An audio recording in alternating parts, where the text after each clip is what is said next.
በስመ አብ ወወልድ ወመንፈስ ቅዱስ አሃዱ አምላክ አሜን።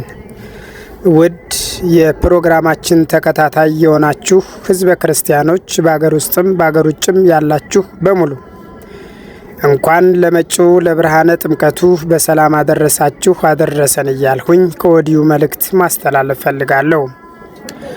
አብዛኞቻችሁ በቴሌግራም የተለያዩ መልእክቶች የላካችሁ አላችሁና በጥንቃቄ መልእክቱን ታደምጡ ዘንድ በአክብሮት መልእክቴን አስተላልፋለሁ። አንደኛ፣ ምንም አይነት አገልግሎት በስልክ የማንሰጥ መሆኑን።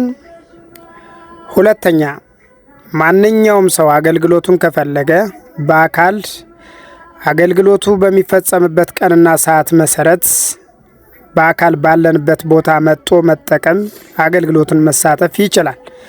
በሶስተኛ ደረጃ በሩቅ አገር ለመምጣት የተቸገራችሁ ሰዎች ባለንበት በአዲስ አበባ እኛ ባለንበት ቦታ ቅርብ የሚሆን ዘመድ ካላችሁ ዘመዳችሁን ልካችሁ ከልጆች ጋር ከኛ ጋር በማገናኘት ጸበል ስለሆነ የምንመራውን እዛ ጋር በክርስትና ስሙ ጸበሉን ጠይቃችሁ የሚያድነው ጸበል ተመርቶለት ባለበት በስልክ ተነግሮት ባለበት ሆኖ መጠመቅም መዳንም የሚችል ይሆናል።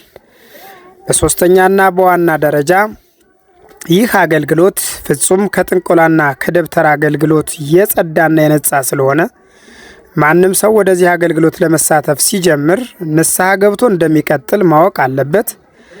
ሁለተኛ፣ ከአሁን በፊት በተለያየ መልኩ ጠንቋይና ደብተራ ቤት በመሄድ ለፍቅር፣ ለሀብት፣ ለድግምት አስደግሞ ያለ ሰው የእኛን አገልግሎት ሲጀምር በፊት ያስደግሞ የነበረው ሀብት ያፈራው ንብረት ካለ ሊፈርስ እንደሚችል ማወቅ አለበት።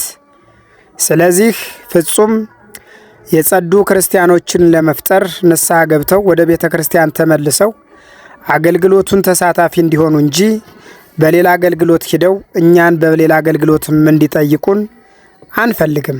ስለዚህ ይህ አገልግሎት ፍጹም ሰዎችን ካሉባቸው ችግር ድነው ፍጹም ጤነኛ ሲሆኑ የተዘጋባቸው እድላቸው ሁሉ ተከፍቶ ከራሳቸውም አልፎ ሰውን እንዲጠቅሙ ለሀገር፣ ለወገን፣ ለተራቡ፣ ለተጠሙ እንዲደርሱ የሚያደርግ ፍጹም መንፈሳዊ አገልግሎት ስለሆነ ለማንላታችሁም በስልክ አንስተን መልስ የማንሰጥ ልንሆን ስለምንችል ተደራራቢ ስልኮች ስለሚኖሩ በቴሌግራምም መልእክቶችን አንዳንዴ ለመመለስ የብዙዎችን ሊበዛ ስለሚችል ቴሌግራም ቻናላችንን ጆይን በማድረግ የሁላችሁንም ሀሳብ ሰብሰብ እያደረግን በቻናሉ የምንመልስ ስለሆነ ቴሌግራም ቻናሉን እንዲሁም ቲክቶኩንና የዩቲዩብ ድረገጻችንን ጆይንና ፎሎ በማድረግ አገልግሎቱን በዚሁ እንድትሳተፉ ስንል በአክብሮት እንገልጻለን። ይህ አባታችን የአባ ገብረ ማርያም መንፈሳዊ የሕክምና አገልግሎት ነው። ማንኛውም ሰው ወደ ተቋማችን ሲመጣ ራሱን የሚገልጽ መታወቂያ ይዞ መምጣት አለበት። መጪው የብርሃነ ጥምቀቱ ከተራም ፕሮግራም በማድረግ ቅዳሜ፣ እሁድ፣ ሰኞ ሶስቱንም ቀን አገልግሎት የማንሰጥ መሆኑን ከወዲሁ ማሳሰብ እንወዳለን። ቸሩ መድኃኔዓለም ሀገራችን ኢትዮጵያና ሕዝቦቿን ዳሯን እሳት ማሏን ገነት አድርጎ ይጠብቅልን። ወስብሐት ለእግዚአብሔር።